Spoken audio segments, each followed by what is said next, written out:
भाई निकल गए तो वहां से आ रहे भाई।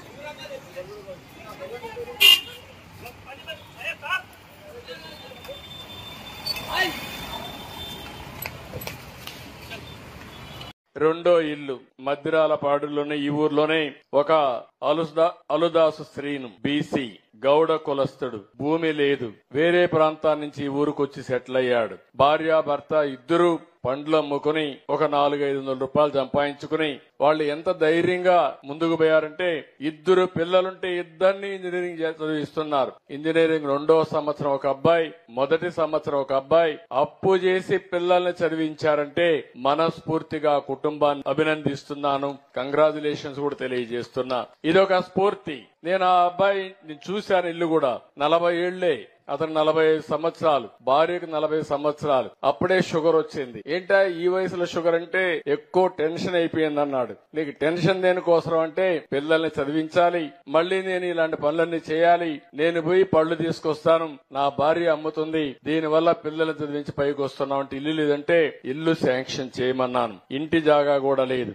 ఇప్పుడే సర్పంచ్ గారు ఇక్కడ ఉన్నారు, కలెక్టర్ గారు ఉన్నారు. కనీసం ఈ ఊర్లో 200 మందికి ఇంటి జాగాలు ఇచ్చి ఇండ్లు కట్టించాల్సిన బాధ్యత ఉంది. ఇమ్మీడియట్ గా ల్యాండ్ ఎక్విజిషన్ చేసి ఎంతమంది ఉంటే ఎన్యూమరేట్ చేయండి, ఆ ల్యాండ్ కూడా అక్వైర్ చేయండి, అందరికి ఇండ్లు కట్టించే బాధ్యత తీసుకుందాం. ఇమ్మీడియట్ గా ప్రారంభించమని కూడా చెప్తున్నా. అందులో మొదటి ఇల్లు ఆ సీనుకి ఇస్తామని చెప్పి మీ అందరికి హామీ ఇస్తున్నా. ఫైనలీ ప్రతి సంవత్సరం కాకపోయినా 2 yearsకి ఒకసారైనా ఏఎన్ఆర్ అవార్డు ఇస్తున్నాము. అండ్ ఈ సంవత్సరం ఏఎన్ఆర్ అవార్డు చిరంజీవి గారికి ఇద్దామని డిసైడ్ అయ్యాం. అండ్ ఆయన చెప్పినగానే చాలా చాలా హ్యాపీగా, ఎమోషనల్గా ఆల్మోస్ట్ హగ్ చేసుకుని, thank you Nag and Venkat, అది ఆ సెంటనరీ ఇయర్లో ఇస్తున్నారు, ఐఎమ్ సో హ్యాపీ, దీనికన్నా పెద్ద అవార్డు నాకు లేదు అన్నిట్లో అని చెప్పారు. అండ్ అది ఇస్తాకి నేను అమితాబ్ బచ్చన్ గారిని అడిగినగానే ఆయన కూడా వచ్చి ఆ అవార్డు చిరంజీవి గారికి October 28న చేస్తున్నాం, ఈ ఫంక్షన్ ఇస్తున్నారు. So we are very happy to announce that. అలాగే నేను ఈ 100 రోజుల్లో కూడా కీలకమైన ఆంధ్రప్రదేశ్లో పంచాయతీరాజ్ సంబంధించి గ్రామీణాభివృద్ధి శాఖ సాధించిన పురోగతి మీకు నేను తెలియజేసుకుంటాను. 3 అంచెల స్థానిక సంస్థలకు నేరుగా 23-24 సంవత్సరానికి 15వ ఫైనాన్స్ కమిషన్ గ్రాంట్లు 2వ విడత కింద 998.62 కోట్లు విడుదలయ్యాయి. అదనంగా 24-25 ఆర్థిక సంవత్సరానికి ఒక 10 రోజుల క్రితమే తుఫాను ఆ సమయంలో 1076 కోట్ల ప్రతిపాదనలు సమర్పించబడ్డాయి. ఇందాక వస్తుంటేనే మెసేజ్ వచ్చింది, అది కూడా ఆమోదం పొందింది, ఈరోజు శాంక్షన్ కూడా అయింది. మీరు గుర్తుపెట్టుకోవాల్సిన 70% పంచాయతీలు వైసీపీ గెలిచిన పంచాయతీలు. ఎన్నికలు జరగలేదు అనుకున్నది వేరే విషయం. కానీ ఆ పంచాయతీలకు కూడా కూటమి ప్రభుత్వం తన మనాని భేదం చూడదు, మన పార్టీ తన పార్టీ అని చూడదు, అందరికీ సమానంగా మేము చూస్తామని, డబ్బులు కల్పిస్తామని అంటానికి చిన్న నిదర్శనమే స్వాతంత్ర దినోత్సవం మరియు గణతంత్ర దినోత్సవ వేడుకల కోసం గ్రామ పంచాయతీల వ్యయ పరిమితిని 5,000 జనాభా వరకు ఉన్న గ్రామ పంచాయతీలకు 10,000 రూపాయలు, 10,000 రూపాయల కంటే ఎక్కువ జనాభా ఉన్న వారికి 25,000 రూపాయలు పెంచడం అయింది. రాష్ట్ర వ్యాప్తంగా ఉన్న మొత్తం 13,326 గ్రామ పంచాయతీల్లో 23 ఆగస్టు 24న గ్రామ సభలు నిర్వహించి తిరిగి పంచాయతీలకి పునర్జీవనం కల్పించడం అయింది. ఈ గ్రామ సభలో సుమారు 1 కోటి మంది పైగా గ్రామస్తులు పాల్గొని ఒకటే రోజు 13,326 గ్రామ సభలు నిర్వహించడం ఆంధ్రప్రదేశ్ పంచాయతీరాజ్ మరి గ్రామీణాభివృద్ధి శాఖ అది ఒక బలమైన ప్రపంచ రికార్డుని సాధించింది. మన గవర్నమెంట్ ఆఫ్ ఇండియా ఈ పంచాయతీరాజ్ శాఖ కూడా ఆంధ్రప్రదేశ్ తాలూకు న్యూస్ని కట్ చేసి అక్టోబర్ 2న గాంధీ గారి జన్మదినం సందర్భంగా అన్ని దేశంలో మొత్తం గ్రామ సభలు మీరు చేయాలని మన ఆంధ్రప్రదేశ్ తాలూకు ఈ 13,326 గ్రామ పంచాయతీలను మనం ఒకటే రోజున ఎలా చేసాం, దీన్ని మీరు తీసుకోండి అన్నట్టుగా వాళ్ళు ఆర్టికల్ మరి పోస్ట్ చేసి మరీ పెట్టారు. 24-25 ఆర్థిక సంవత్సరానికి రాష్ట్రీయ గ్రామ స్వరాజ్ అభియాన్ కింద వాళ్ళ వార్షిక కార్యాచరణ ప్రణాళికను ఆంధ్రప్రదేశ్ రాష్ట్రానికి 215.80 కోట్ల బడ్జెట్తో కేంద్ర ప్రభుత్వం ఆమోదం పొందడమైంది. తద్వారా ఆంధ్రప్రదేశ్లోని సుమారు 1,00,000కు పైగా స్థానిక సంస్థలకు, ప్రతినిధులకు, ఉద్యోగులకు శిక్షణా కార్యక్రమాలు నిర్వహించడం జరుగుతుంది. గ్రామ పంచాయతీలకు ఆదాయ వనరులు అభివృద్ధి చేయడం కొరకు వినూత్న కార్యకలాపాలకై ప్రత్యేక దృష్టి సారించడం, తద్వారా ఆర్థికంగా స్వయం సమృద్ధి పొందేలా ఆర్జీఎస్ఏ ప్రణాళికని రూపొందించాం. రాష్ట్ర ప్రతిపాదన 40 కోట్లను సిఇసి ఆమోదించింది. 500 కంప్యూటర్లు, ఉపకరణాలు కొనుగోలు చేయటం, రాష్ట్ర స్థాయిలో ఒక స్టూడియోని ఏర్పాటు చేయటం, మరి జిల్లా లెర్నింగ్ ఫెసిలిటీని కూడా ఏర్పాటు చేయటం వంటి రాష్ట్ర ప్రతిపాదనలను మన నరేంద్ర మోదీ గారి నాయకత్వంలో కేంద్ర ప్రభుత్వం ఆమోదించింది. అలాగే ఉపాధి హామీ పథకంతో మే 20 తేదీ నుండి పెండింగ్లో ఉన్న కూలీల వేతనాలను గత ప్రభుత్వం ఇవ్వకపోతే వాళ్ళ పెండింగ్లో ఉంచిన వేతనాలని 2,081 కోట్ల రూపాయలని వెంటనే ఈ ఉపాధి హామీ పథకం కోసం ఉన్న కూలీల వేతనాలు చెల్లించడం అయింది. స్థానిక సంస్థలకి, పంచాయతీ సంస్థలకి అసలు డబ్బులు లేవు. అధికారులు యంత్రాంగాన్ని రివ్యూ మీటింగ్స్లో చేస్తున్నప్పుడు అడిగితే డబ్బులు రావాలి, ఏం చేయాలో తెలియట్లేదు అనే స్థాయి నుంచి ఆయనకి ఒకసారి నేను తెలియజేసుకున్నాను, ఇట్లా డబ్బులు కొంచెం ఒక రోజు సమయం ఇవ్వండి అని చెప్పి స్థానిక సంస్థలకి ఆయన 1,452 కోట్లు ఇచ్చి నిర్జీవం అయిపోతున్న పంచాయతీలకి, నీరసపడిపోతున్న పంచాయతీలకి తిరిగి ప్రాణం పోశారు చంద్రబాబు గారు 1,452 కోట్ల రూపాయలు ఇచ్చి. ఆగస్టు 23వ తారీఖు రాష్ట్ర వ్యాప్తంగా మునిపెన్నడు లేని విధంగా ఒకే రోజున గ్రామీణ సభ నిర్వహించని తెలుసు. అలాగే ఉపాధి హామీ పథకం ఈ ఆర్థిక సంవత్సరం సరిపడా 4,500 కోట్ల రూపాయల పనులకు గ్రామ సభలు ఆమోదం తీసుకోవటం అయింది. 46,745 ఎకరాల్లో ఉద్యానవన పంటల కొరకు మొక్కలు నాటడం జరిగింది. రాష్ట్ర ప్రభుత్వం ప్రాఫిట్ ఆఫ్టర్ ట్యాక్స్ 2023-24 సంబంధించి 4,701 కోటి రూపాయలుగా ప్రకటిస్తూ దీనిలో సింగరేణి సంస్థ, ఆ సింగరేణి సంస్థలో పనిచేస్తున్నటువంటి యాజమాన్యంతో పాటు కార్మిక సోదరులు, వారి భవిష్యత్ తరాలు కూడా ఇదే రకంగా పెద్ద ఎత్తున ఉపయోగపడాలనేటువంటి ఆలోచనతో సింగరేణి వ్యవస్థని కూడా విస్తరిస్తూ కొంత పెట్టుబడి పెట్టే కార్యక్రమాన్ని కూడా ఈ సందర్భంగా తీసుకుంటాం. ఆ పెట్టుబడి సంబంధించి ఇన్వెస్ట్మెంట్ 2,289 కోట్లు పోగా 2,412 కోట్లని 33% లెక్క 796 కోట్లని కార్మికులకి అంటే ఉద్యోగస్తులకి సరాసరి యావరేజ్ 1,90,000 రూపాయలుగా 1,90,000 రూపాయలుగా పంచేటువంటి కార్యక్రమాన్ని ఈ సందర్భంగా ముఖ్యమంత్రి గారి సమక్షంలో యావత్ మంత్రిమండలి మొత్తం సింగరేణి యాజమాన్యంతో కలిసి ఇప్పుడు ప్రకటిస్తా ఉన్నాం. దీనికి మేమంతా చాలా సంతోషిస్తా ఉన్నాం. ఇంత పెద్ద ఎత్తున పంచుతున్నాం. గత సంవత్సరం కార్మికులకి 1,80,000 పంచితే ఈ సంవత్సరం అదనంగా 1,70,000 పంచితే ఈ సంవత్సరం అదనంగా ఇంకొక 20,000 కలిపి 1,90,000 పంచుతా ఉన్నాం. ఇది 20,000 అదనంగా మనం ఈ సంవత్సరం కార్మికులు పంచుతాము. ఇది కాకుండా కూడా ఇంకా కార్మికుల భవిష్యత్తు కోసం పెద్ద ఎత్తున సింగరేణి సంస్థ చేత విస్తరించడానికి తీసుకోవాల్సిన చర్యలు కూడా చేపడతా ఉన్నాం. దీంట్లో ఇంకా గొప్ప విషయం ఏంటంటే మొట్టమొదటిసారి ఈ సింగరేణి సంస్థలో పనిచేస్తున్నటువంటి ఉద్యోగస్తుల సంఖ్య 41,837 మంది. 41,837 మంది పర్మనెంట్ ఎంప్లాయీస్ ఉంటే కాంట్రాక్ట్ వర్కర్స్ గా 25,000 మంది కూడా పనిచేస్తా ఉన్నారు. ఇందులో ఇప్పటివరకు సింగరేణి చరిత్రలో ఎప్పుడు లాభాలు పంచినా కూడా ఈ రెగ్యులర్ ఎంప్లాయీస్ కి తప్ప కాంట్రాక్ట్ ఎంప్లాయీస్ కి పంచే విధానం లేదు. ఇప్పటివరకు మొట్టమొదటిసారి సింగరేణి సంఘాలు, రికగ్నైజ్ యూనియన్స్, అట్లాగే యాజమాన్యం, రాష్ట్ర ప్రభుత్వం అందరూ కూడా ఆలోచన చేసి ఒక మానవతా దృక్పథంతో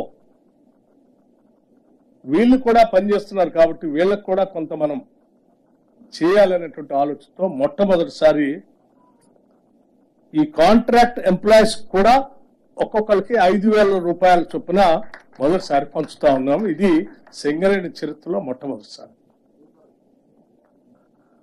దీంతో పాటు ఈ రెండింటితో పాటు ఈ కార్యక్రమం అంతా కూడా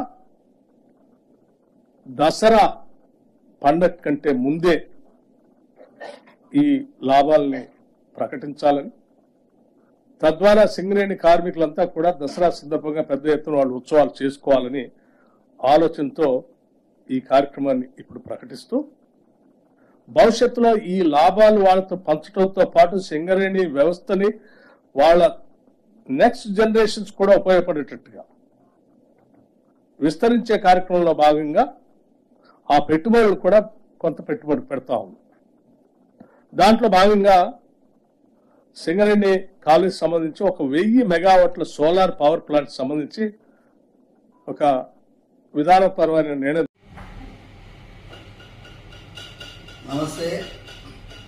The last 2 days I am seeing all the reports in the media about the raging controversy on Tirupati Laddu. It is not a controversy. It is directly hurting the sentiments of crores of people like us. Mostly the people who believe in the prasadam, people who believe in the Sanatana Dharma worship of the deity. What has happened is, we have been already saying that the process of tendering, when you purchase items for the Swami, like the ingredients for laddu, you go for a lowest bidder. The moment you go for the lowest bidder, you are asking for trouble. In fact, the best cow ghee today cannot be less than 1,000 rupees per kg. How can a person quote 320 rupees? If somebody is quoting 320 rupees, I am not going exact amount value, but if he is quoting 320 rupees, every packet of that might be containing adulterated ghee. So it's a big hurting issue. We have to inquire into it and find the culprits and book them to take them to task. Number one, I appreciate the statement of Honorable Deputy Chief Minister of Andhra Pradesh, Shri Pawan Kalyan Garu, because he has said there should be a national level Dharmika Parirakshana Parishad. We have been talking about that the same way. We want a central Dharmika Parishad which will be run by all the religious heads of this Matadipatis, Pitadipatis, retired judges. If they have a central Dharmika Parishad, the temples can be run under it. That is what is the best solution, staying away from the temple system by government control. Sarvedana Sukhino Bhavantu. కైంకర్యాల్లో లోపాలు జరిగినాయి అంటున్నారు కదా, ఎటువంటి కైంకర్యాల్లో ఏ లోపాలు జరిగినాయి స్వామి?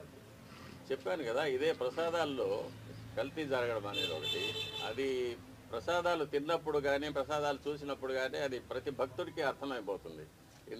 ఇందులో ముందు ఉన్న సువాసన లేదు, రుచి లేదు, పవిత్రత లేదనేది.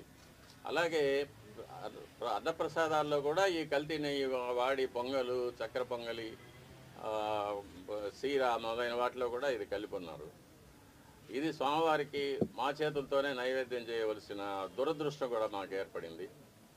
అది కాకుండా నైవేద్యాలు జరగడానికి స్వామివారికి ఏ ఏ వేళల్లో నైవేద్యాలు చేయాలనేది ఆగమ శాస్త్రం నిర్ణయిస్తుంది. దాని ప్రకారం కూడా ఒక్కొక్కసారి జరగడం లేదు. నైవేద్యం చేయవలసిన సమయాన్ని కూడా కుంచించి 10 నిమిషాల్లో అయిపోవాలి, 15 నిమిషాల్లో అయిపోవాలి అనేది అర్చకుల మీద ఒక ప్రెషర్ పెట్టడం, త్వరగా ముగించమని చెప్పి వాళ్ళని తరమడం, ఇవన్నీ కూడా జరుగుతూ ఉన్నాయి. ఇవన్నీ కూడా స్వామివారికి జరిగే అపచారాల కిందకే వస్తాయి. హైడ్రా సబ్జెక్ట్ వచ్చి, హైడ్రాకి ఒక చట్టబద్ధతని ఈ కేబినెట్లో కల్పించడం జరిగింది. హైడ్రా ముఖ్య ఉద్దేశం ఏదైతే ఉందో, ఔటర్ రింగ్ రోడ్డుకి ఇన్నర్లో ఉన్న కోర్ హైదరాబాద్కి ఈ హైడ్రా అనేది చెరువులు, కుంటలు, ఏవైతే రిజర్వాయర్స్ ఉన్నాయో రిజర్వాయర్లు, నాలాలు, వీటన్నిటికీ FTL బఫర్ జోన్లో ఏవైతే స్ట్రక్చర్స్ ఉన్నాయో, ఏవైతే గతంలో మున్సిపాలిటీలు, కార్పొరేషన్లు, వివిధ శాఖలకు సంబంధించిన అంశాలన్నిటిలో ఈ హైడ్రా పూర్తిగా వాటికి ఎన్నైతే హక్కులు ఉన్నాయో ఈ హైడ్రాకి ఈనాడు కేబినెట్ లో వాటన్నిటికీ సంబంధించిన అంశాలని హైడ్రాని ఇన్కార్పొరేట్ చేయటం జరిగింది. దీంట్లో ప్రధానంగా ఈ కోర్ అర్బన్ రీజన్ ఏదైతే ఉందో ORR కి ఇన్నర్ సైడ్ ఉన్న దాంట్లో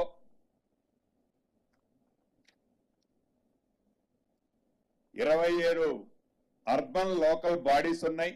అదే రకంగా రీసెంట్ గా 51 గ్రామ పంచాయతీలను కూడా ఈ ORR కి ఇన్నర్ సైడ్ ఉన్న వాటిలలో 51 గ్రామ పంచాయతీలను కూడా ఈ కోర్ అర్బన్ దాంట్లో ఇన్కార్పొరేట్ చేశాం. వీటన్నిటికీ ఈ హైడ్రా అన్ని శాఖల్లో ఏ శాఖలకి ఎన్ని పూర్తి స్వేచ్ఛలు ఉన్నాయో ఈ హైడ్రాకు కూడా అదే రకమైన స్వేచ్ఛ ఉండే విధంగా నియమ నిబంధనల్ని సడలించడం జరిగింది. అదే రకంగా హైడ్రాకి అవసరమైన దాదాపు 169 మంది అధికారులు, 946 మంది అవుట్ సోర్సింగ్ ఉద్యోగులను వివిధ విభాగాల నుంచి డిప్యుటేషన్ మీద హైడ్రాలో వర్క్ చేసే విధంగా ఆదేశాలు కూడా ఇచ్చే నిర్ణయాన్ని ఈరోజు గౌరవ ముఖ్యమంత్రి రేవంత్ రెడ్డి గారి అధ్యక్షతన జరిగిన కేబినెట్ లో నిర్ణయం తీసుకోవడం జరిగింది. This so-called controversy concerning our temple is very unfortunate.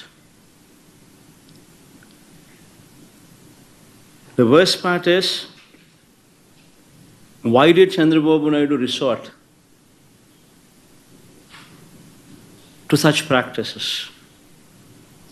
Why did he stoop down to this level? Just today he is advertised in his newspaper, advertised in the newspapers, so-called newspapers supporting him, about his 100 days of regime. He knows very well that during the course of these 100 days, Chandrababu Naidu failed on every promise what he made to the people during his election campaign. He failed on every campaign, he failed on every promise that is mentioned in the manifesto. In the manifesto he spoke about Super 6, in the manifesto he spoke about Super 7. And after 100 days, he stands in a situation where people are cursing him for not delivering on those promises. And to divert people's attention from this act of his, he had stooped down to the extent of tarnishing the image and reputation of our temple.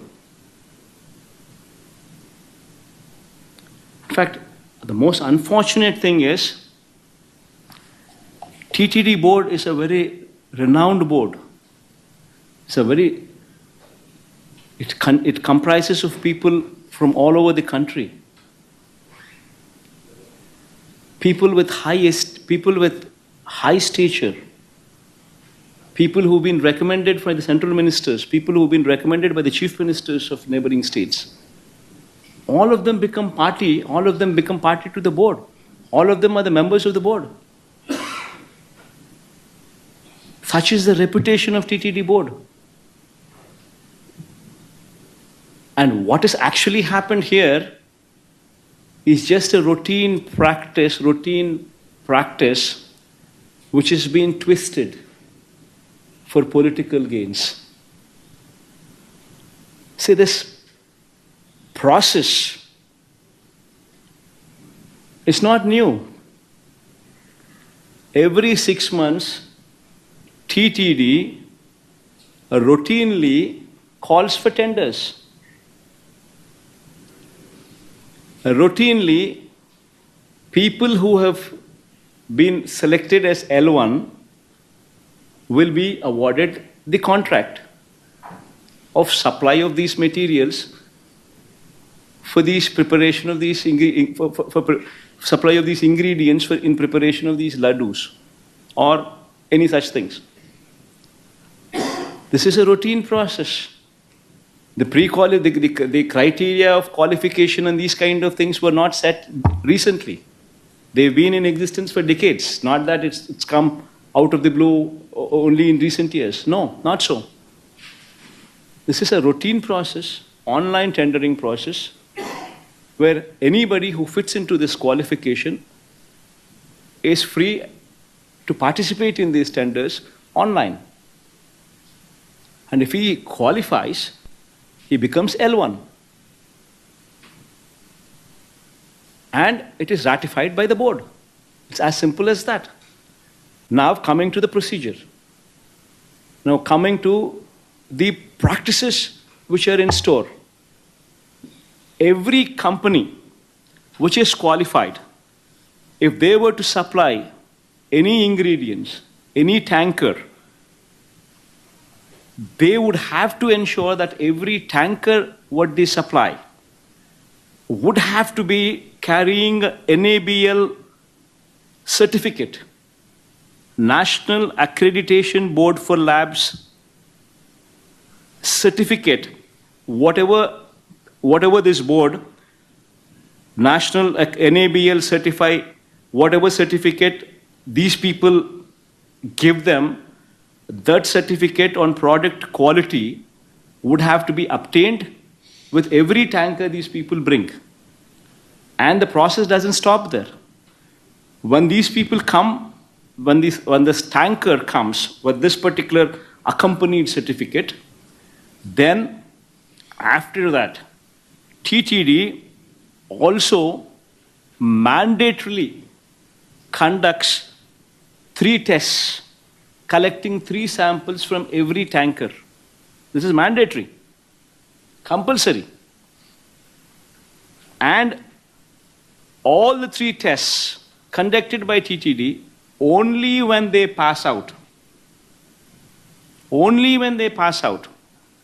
then only then the tanker is good to go into the temple and where the ingredients could be used to make laddus or different kinds of prasadams, what will later be distributed to the devotees. Tirumala laddu ప్రసాదం విషయంలో lab reports బయటపడ్డాయి. ఇప్పుడు మీరు ఎలా భరోసా ఇస్తారు భక్తులను? అందుకనే భక్తులందరూ కూడా మనోభావాలు దెబ్బతిన్నాయి. ఎవరు ఊహించలేదు వెంకటేశ్వర స్వామి హిందువులకి కలియుగ దేవుడు. ఒక నమ్మకం, ఒక విశ్వాసం.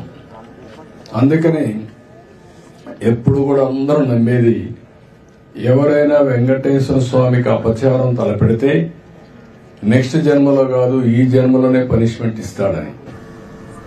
అలాంటి వెంకటేశ్వర స్వామి వితరణ చేయడం కోసం కడాన ప్రసాదాల్లో కూడా మీరు నేను ఏదైతే చెప్పానో అలాంటి ముడి సరుకులు ఏవైతే వాడారో ఇవన్నీ నాసిరకం కాకుండా అపవిత్రమైన ముడి సరుకులను వాడారు. ఆ విషయమే ఈరోజు టీటీడీ కూడా ఎంక్వైరీ చేసినప్పుడు, టెస్టులు చేసినప్పుడు బయటపడిన వాస్తవాలివి. ఇలాంటి దుర్మార్గుల్ని ఏం చేయాలో నాకైతే అర్థం కావడం లేదు. ఓసారి బాధ, ఆవేదన ఉంటుంది. కక్కుర్తికి కూడా అద్దులుంటాయి. కక్కుర్తి కూడా అద్దులు లేకుండా ప్రవర్తించి అంటే మేము ఏమైనా చేస్తాం అనే అహంభావంతో ముందుకు పోయారు. అందువల్లనే ఇలాంటి సమస్యలన్నీ వచ్చాయి. ఇక్కడే కాకుండా మీరు చూశారు తిరుమల పైన ఎంత మొత్తం శానిటేషన్ దెబ్బతీశారు, ప్రసాదాలు దెబ్బతీశారు, అన్నా క్యాంటీన్ దెబ్బతీశారు. కడాన వెంకటేశ్వర స్వామిని తీసుకుపోయి పెళ్లిళ్ళు పేరంటాలుంటే అక్కడ కూడా ఊరేగించే పరిస్థితికి వచ్చారు.